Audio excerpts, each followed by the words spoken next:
Hey there.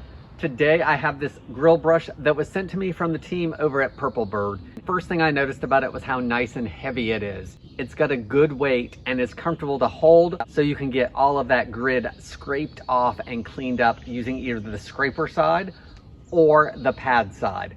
This doesn't have any of those metal bristles that can break off on the grill or into the food. This has a scouring type pad here. So all you have to do is dip that pad into a bucket of water and then go over your grill to clean the grill.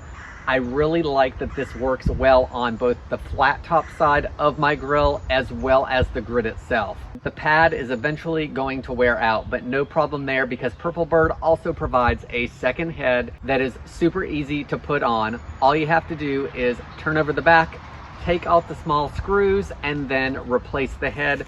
New screws included. Lots of us like to grill and barbecue with a cold one. So not only is the other end a handle, it also has a bottle opener on the top. If you're looking for a new grill brush that is bristleless, heavyweight, cleans that grill well, then I hope this video helps you decide on if this is a good product for you.